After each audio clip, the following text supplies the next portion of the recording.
Mary stood at the bottom of the stairs, her heart pounding like thunder. In front of her, two heavily pregnant women glared at each other across the living room, both claiming to be carrying the child of the same man, Jun Seo, the Korean billionaire she loved. His family watched in stunned silence. And Mary?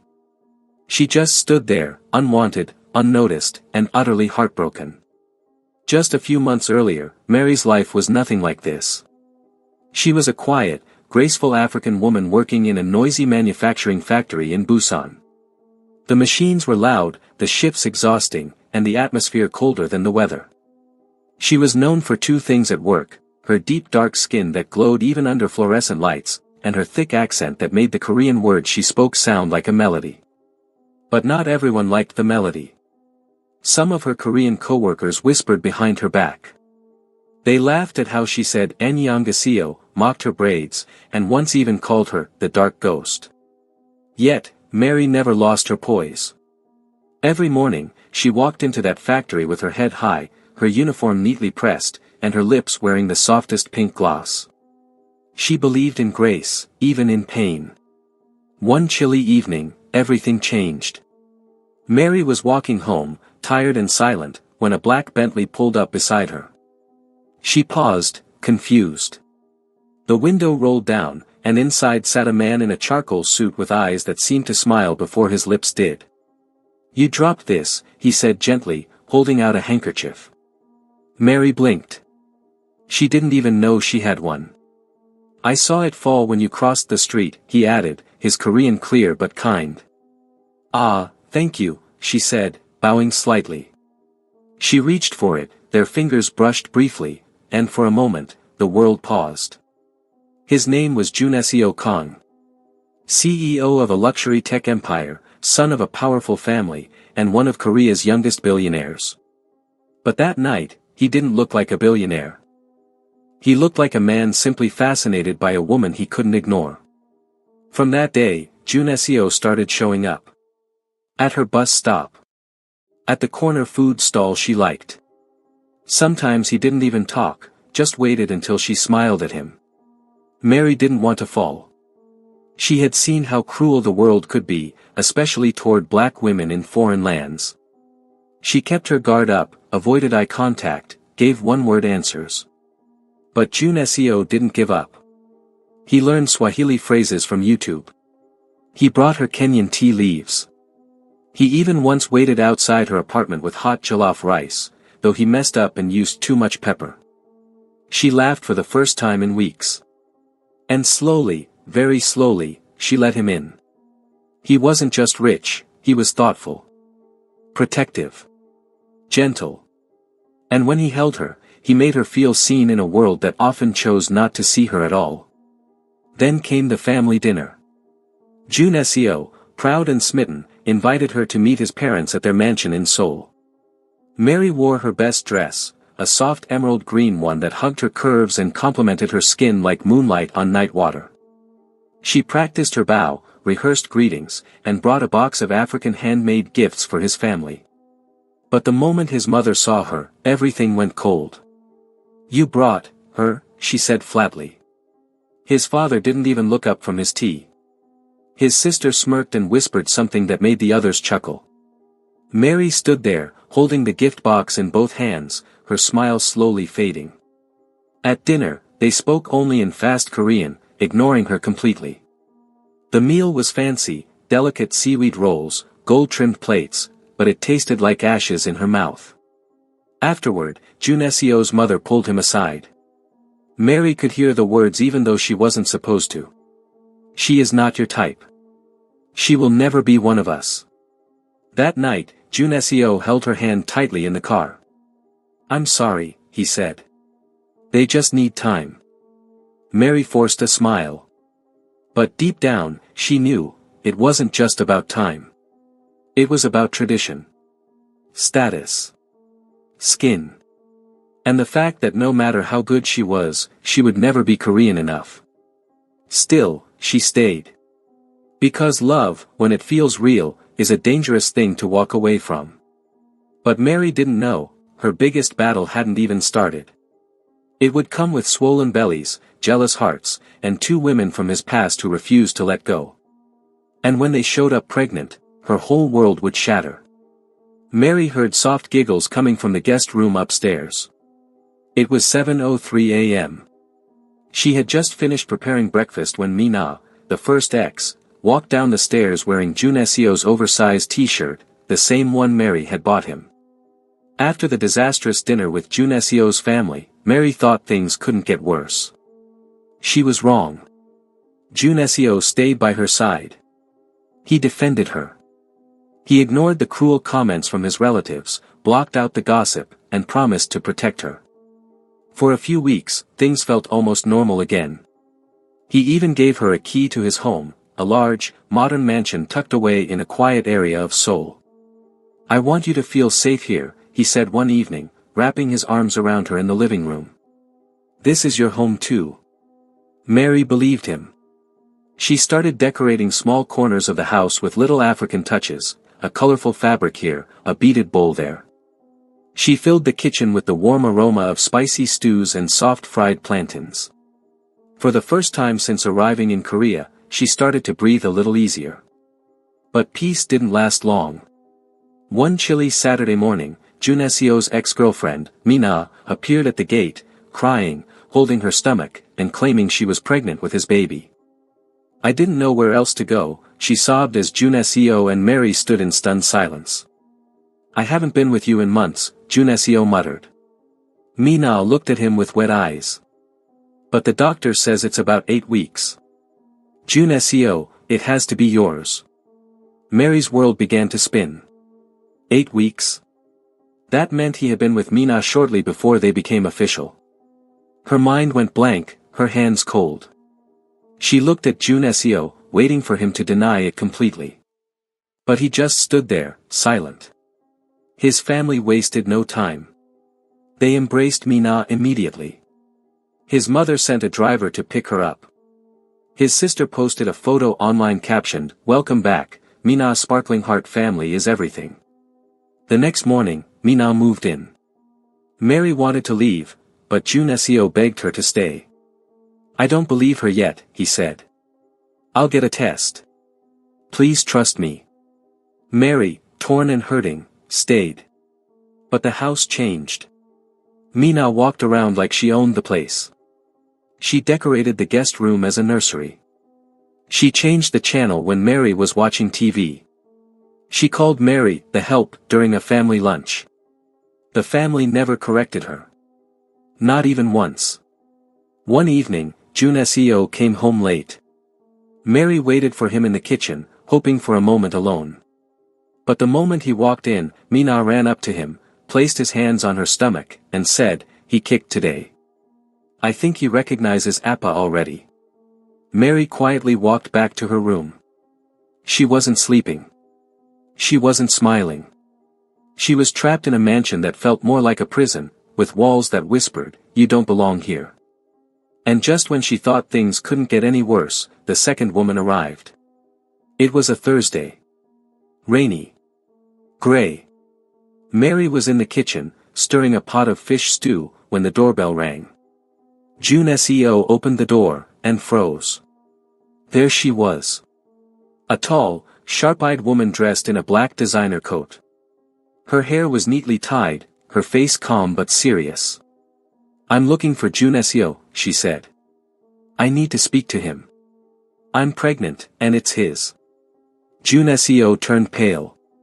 Mina, who had been eavesdropping from the stairs, let out a sharp gasp. The woman, Jiyun, handed him a folder. Inside were text messages, receipts from a hotel, and a medical report with a due date. Mary walked out of the kitchen slowly, wiping her hands on a towel.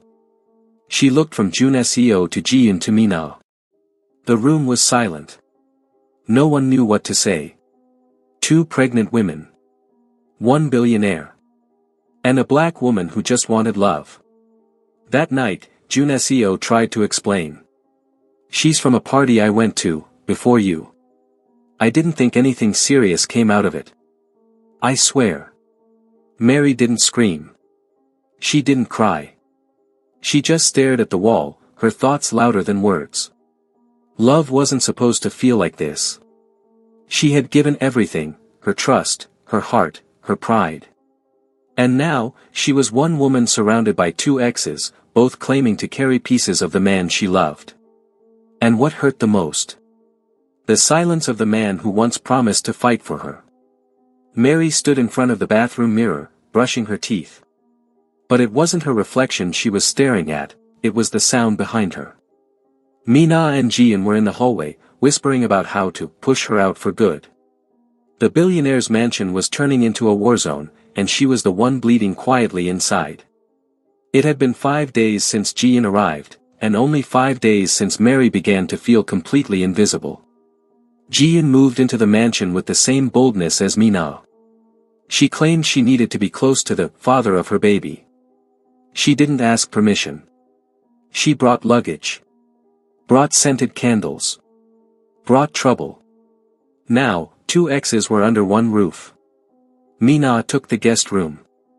Jian took the library and turned it into a nursery. And Mary? She remained in the smallest room upstairs, the one farthest from Junesio's bedroom.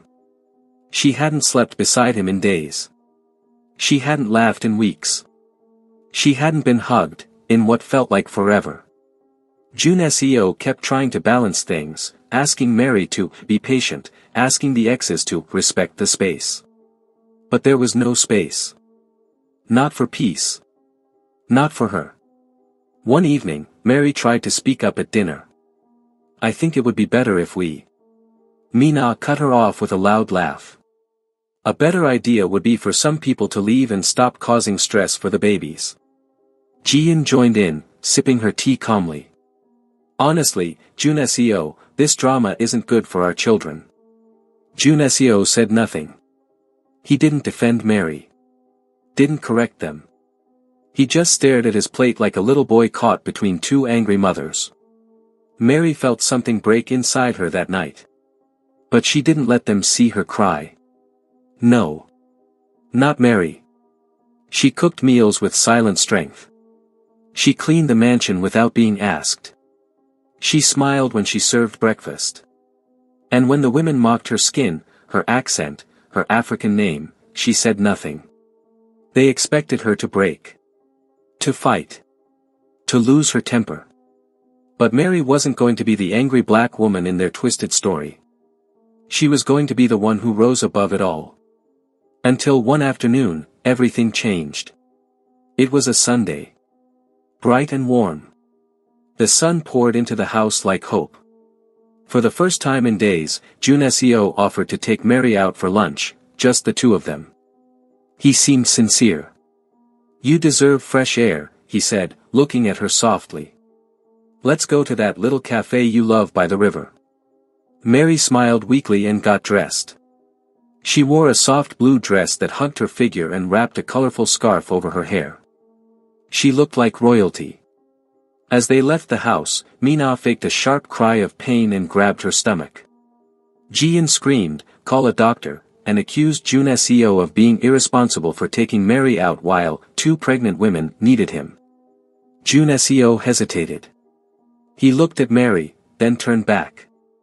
I'm sorry. I have to check if they're okay. Mary stood by the door, frozen in place. You said you'd protect me, she whispered. He didn't reply. He went back inside. And left the door open behind him. Mary walked out alone. She went to the cafe anyway. Sat by the river with tears in her eyes. Watched couples walk past, laughing, holding hands. Watched children chase birds. Watched the sun begin to set. Then she whispered to herself in Swahili. Hi sio mapenzi. Hi and I matiso. This is not love. This is torment. Later that evening, Junesio came to her room. Are you okay? He asked, standing by the door like a stranger. She was seated at the window, hugging her knees. I'm tired, she replied softly. Of being tested. Of being silent. Of fighting for a space that should have been mine. He stepped closer. I didn't plan this, Mary. I swear. I'm still trying to figure it all out. Mary turned to him. Her eyes were red, but her voice steady. You're not trying, Junesio. You're avoiding. There's a difference. For the first time, he couldn't answer. And that silence said everything. That night, Mary packed her things quietly. She didn't take much, just her passport, her Bible, and the little African necklace her mother gave her before she left home. She didn't even take the new clothes or gifts Junesio had bought her. She walked through the hallway where Mina and Jiyun now reigned like queens of chaos. They didn't stop her. They just smiled. And when she stepped outside, into the cool night air, she whispered to herself. They think I'm leaving empty, but I'm walking away full of dignity. The day after Mary left the mansion, Mina and Jiyun woke up to an empty kitchen, no breakfast, no warm aroma of tea, no soft footsteps humming behind them. But what shook them the most? Junesio's scream from upstairs when he read the envelope Mary had left on his pillow. Inside was a necklace and a note that read, I gave you my heart. You gave them the house. Mary didn't cry when she left. Not even when the cab pulled away from the mansion gates. She sat silently, her hands folded over her lap, staring out the window as the city passed by. Her suitcase was light, but her heart, though wounded, was finally free. She moved into a small studio apartment in Itaewon, a lively place full of culture and colors. It wasn't fancy. It didn't have gold chandeliers or marble floors. But it had peace. And to Mary, peace was priceless. Meanwhile, chaos ruled the billionaire's house. With Mary gone, the calm she once carried vanished. Mina and Jiyun couldn't stand each other.